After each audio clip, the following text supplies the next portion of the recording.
Nagluluto po sila JR ng ano, adobong manok. Oh, may mga buong siling. Pati po dito sa ano, sa Governor Pascual Street, dito sa may tapat ng dyan, kagabi, ay umaabaw po ang baha. Pero ngayon po ay tuyong-tuyo na at medyo mainit na nga po ang panahon.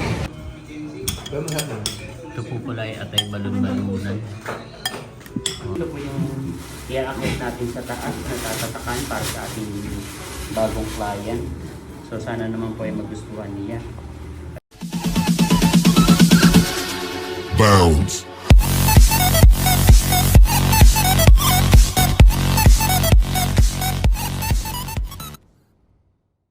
Kumusta mga kayami? Isang masaya at isang masarap na vlog na naman ang pagsasaluhan natin. For today's episode ay nakabihis na po tayo. So papasok na po tayo sa work. Inaantay lang natin si Andeng, si Andrea. Dahil siya po yung magbabantay. So bali wala na po sa taas si Papa D. Tsaka po sila Erica dahil maaga po silang pumasok. So ako naman is 11 AM pa ang pasok. Pero exactly 10 AM na po. So isang oras na lang. Yun nga po sabi ni Auntie is on the way na raw siya rito sa bahay para siya po muna ang magbantay. Maaga din naman pong uuwi mamaya sila Papa din sila Erica kaya okay lang si Andeng magbantay. Tapos ay niluluto ko na po yung ulam ng ating mga baby. Oops, pahinaan natin ng konti. Yan. At bali ay si Andeng na lang din po magpapakain. Yan naman po ay nakapagsaing na po ako. Kasi may bahaw po na natira kagabi. Yan, at ang mga kalat ay talaga namang kala mo may alagang bata. Gugutom na aking juice pa. Dito na po siya. Pinaharot ni Uno. Ayaw tantanan.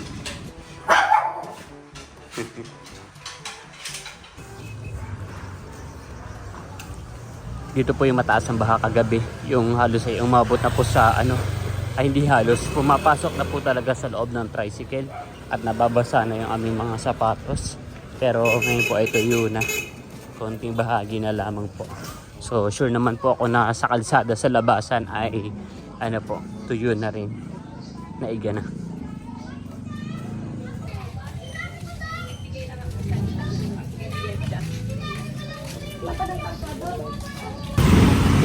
Tama nga po mga kayami, wala na pong baha dito sa kalsada. Pero ang traffic ay nananatili. Walang pagbabago. So bumaha, umulan, umaraw, ay talaga pong araw-araw ay traffic dito sa Pilipinas.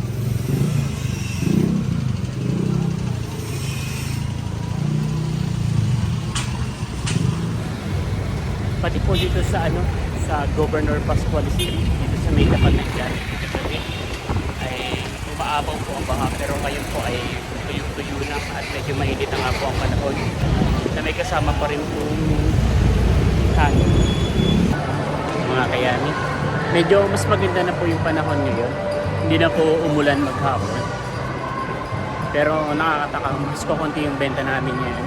Mas kukunti yung mga nagpo-purchase ng items sa ano natin sa store natin sa World Balance. So sana naman medyo dumami pa ngayong paggabi.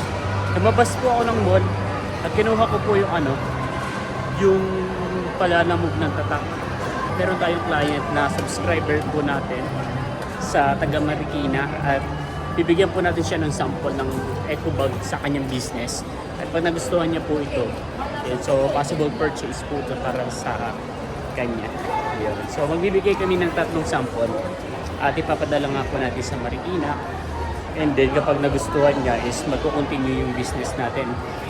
So sa mga gusto pa kong magpagawa ng mga eco bag, print ng t-shirt, basta around ano lang po sana, around Metro Manila, para hindi po masyadong hassle kasi hindi naman po kami makapag-focus sa pagbi-business natin ng pagtatatak dahil nga po nag-work din tayo at the same time. So pasok mo ulit tayo sa work at marami po akong ginagawang mga reports. Let's go!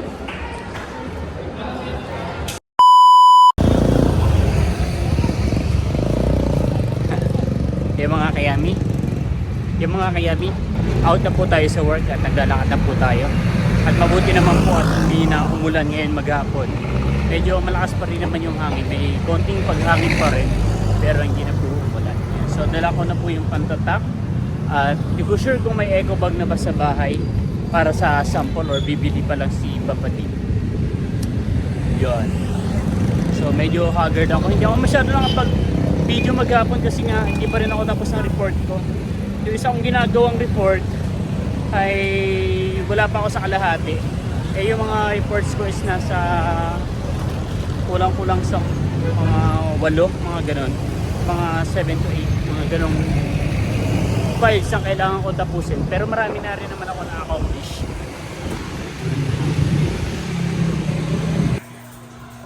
Yun mga kayami, nakauwi na po tayo ng bahay. Nandito po si Anteng, nandito pa rin si Anteng at si Kuya Rodi ay nandito rin po. Yun. Aking baby nag-aantay. Asa, ganun nga. Nagluluto po sila JR ng ano, adobong manok. Oh, may mga bubong siling.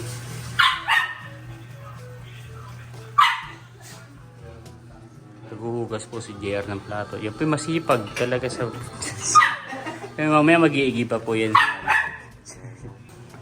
Bakit ang nangain sila kuya? Nakain na po mga kayami. Patay balon-balon. Lagi na po si Papa din ng kanin. Ayan. So dito rin po kakain sila ano. Sila Kuya Rodi. Yes. Why? Kain po mga kayami. Let's eat. Ito po pala ay atay balon-balunan. Kaya mo ba yung balon-balunan? Matigas yun. Wala, Papa. Wala ka daw ngipin sa amin diyan. Wala nga.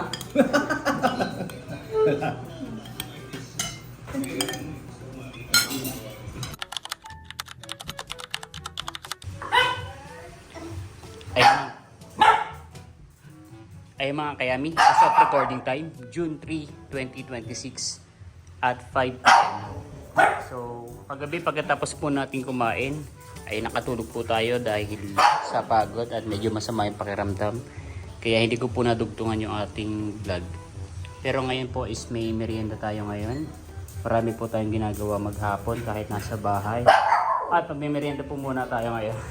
Nagagalit ng aking mga baby. Nagagalit ng mga baby.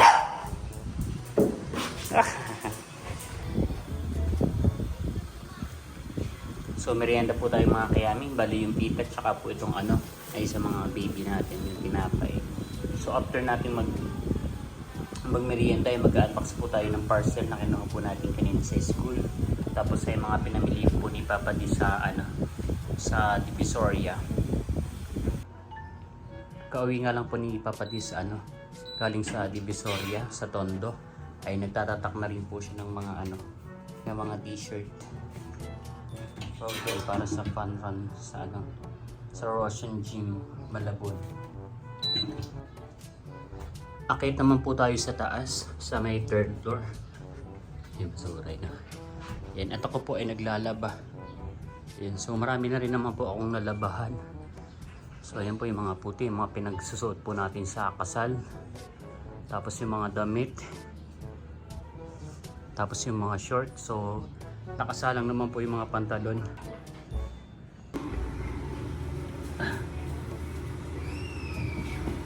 Yung mga kayami, i-unbox na po natin ang mabilis ng ano. At tatatakan daw po pala ni Papa. Kaya i-unbox na natin itong mga pinagbibili. Sorry. Pero kung maliit na ano, I think sa kwarto siguro. Pero kung maliit na trash can. Wow, may bago tayong ano.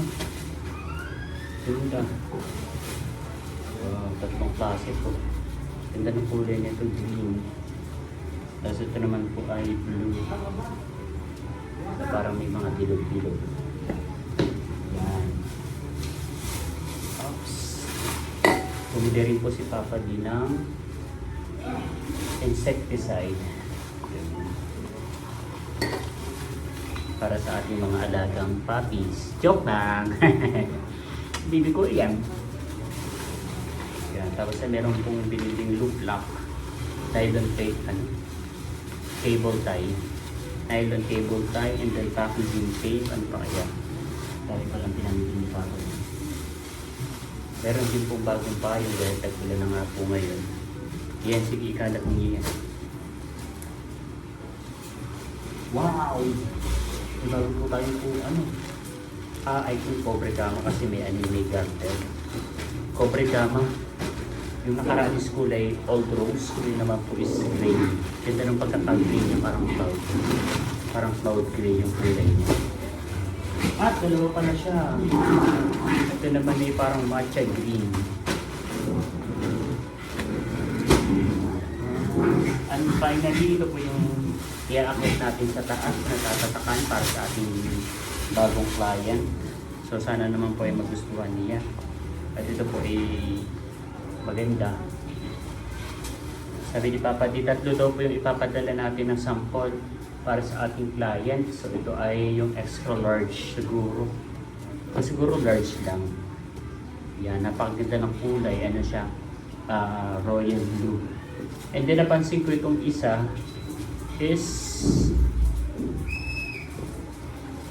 napansin ko po itong isa is may zipper. Oh, parang mas mahal to kasi may zipper eh. Pero mas maganda siya kasi at least kapag nasa palengke tayo or somewhere, so hindi ka hindi ka mag-worry na nadudukutan ka. Yan, kasi nga may zipper siya. Yan, so dadalhin na muna natin sa taas. At ako, nabalahibo na. Ito ang mga baby. So dadalhin na muna natin sa taas at tatatakan na po ni Papa D. Let's go.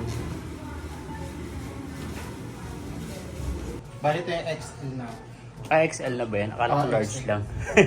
XL. Di ba yung pinakita nila sa atin XL? Oo. Yun yung XL. Ito yung XL. Ito mas malaki. Double XL. Okay. So Yung yung... tatak natin, bali malaki talaga yung tatak. Kasi lang, blue yung nila, di ba? Blue rin pala yung that pala may lining. Pero sample pa lang naman to. Oo. Pwede naman natin ipalagyan ng Lagyan diagram. ng lining. Okay. Yan. So bali yung logo po niyan is galing na po siya sa sa client mismo. Hindi po tayo ang nag-design nito. Kaya Baba ako, masyadong mainit.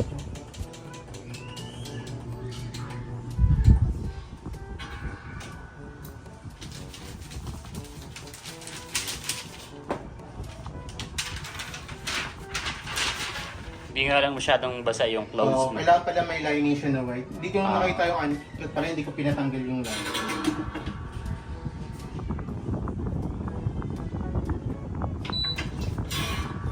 Ito yung large. Maganda.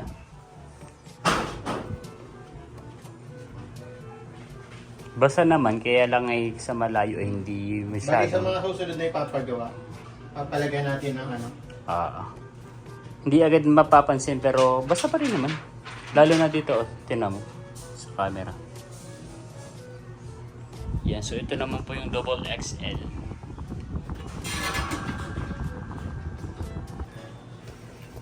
Yan. Kasi ito yung kumuha din ako ng may zipper para parang premium yung dating niya. Yan, sa after po nito ay kukomputin po ni Papa D kung magkano po yung magiging patak ng bawat isa.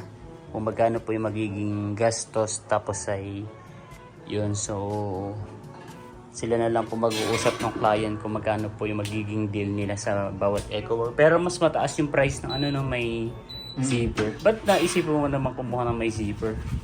Nagandahan ka lang. Ganda.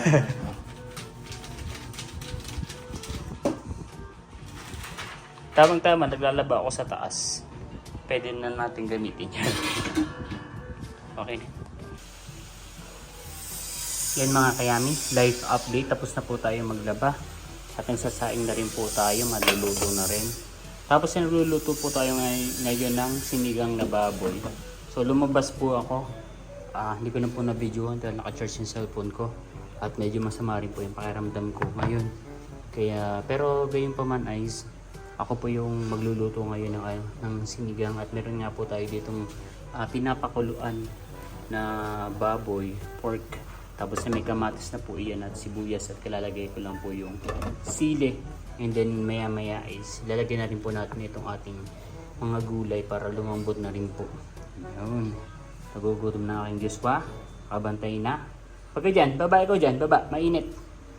Pag ikaw napasok. Ilalagay na po natin yung ating mga gulay. Wala po pala akong nabiling labanos. So, pati mga ilang tindahan yung natanungan ko, yung sunod-sunod na tindahan ay mga wala pong labanos. Kaya po, hindi na po ako bumili. So, mga ano na lang po, okra, sitaw,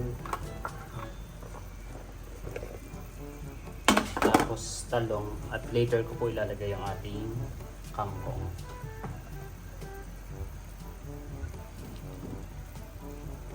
Yan, so ito po ay atin ulit tatakpan at antayin po natin na maluto yung ating mga gulay.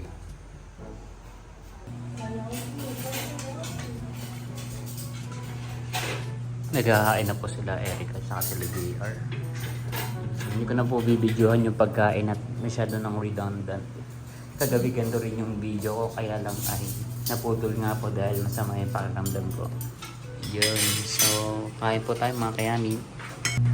Dahil pala tinikman nyo muna, hindi ko pala natikman yan.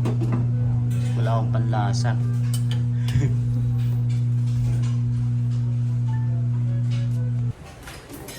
So, kain po tayo. Kain po tayo mga kayami. A few moments later. Mga kayami, so tapos na po tayong kumain at tapos na rin po kumain ng ating mga babies. At tayo po mag-unbox. So ito yung parcel kanina na kinuha nga natin sa sa school. So ngayon na po natin i-unbox. Parang pattern na yung buhay natin. Kailangan mag-unbox tayo sa gabi bago matulog. Wow! Kaya ito. Yung kaibigan.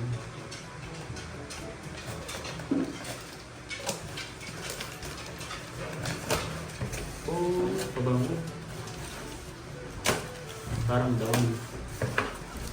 Parang doon. Okay, liquid Ay, detergent. detergent pala siya. No? Na-late lang nang dating nakapaglaban na tayo. Panda ba to, no? Sorry, kaya pala kanina parang wala akong gano'ng maglaba. So, ito po pala ay sabon. So, kaya mo next week ikaw ang maglalaba. So, may isa pa tayong parang sabon din to. Baka downy naman to, baka ano naman siya. Fabric conditioner. Check natin mga yan. Makapalang parang sabon.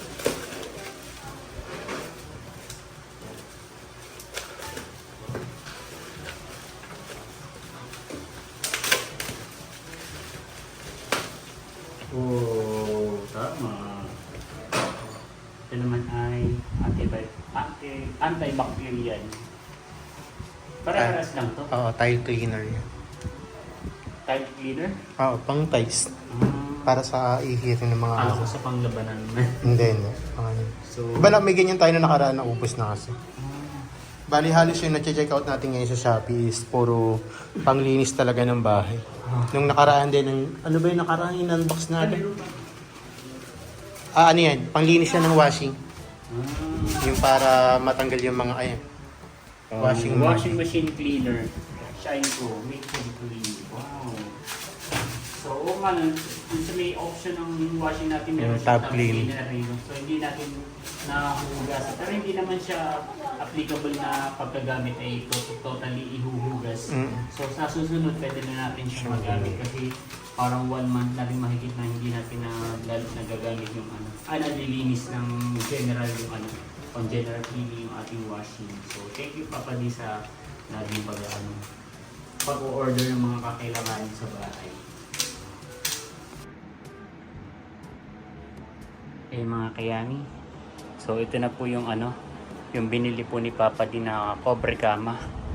So, ang ganda ng kulay niya, parang avocado. Yan, tapos ito po yung mga bagong naman, punda. Nilagay na rin po. Yun. So, ito naman po yung yung galing Kadilag at kagwapo lang. Albert Jun and Layla Joe. May 28. Ito po yung Ito po yung souvenir ng kasal. Yan, so i-check po natin kung gaano siya kaliwanag. Wow. Tapos ay pagpatay yung ilaw. Oh, napakaganda po. Sakto lang po yung liwanag. So bali warm lang po yung kulay niya, pang kwarto po talaga. Ayan, tapos ay hindi siya masilaw dahil nga po may pinakang ganto. Ano ko lang kung yun. Oh, ganito. Parang kandila lang po yung ilaw. Ayan. So napakasarap pong matulog pag ganyan lang po yung ilaw, warm lang at mas nakaka-relax po.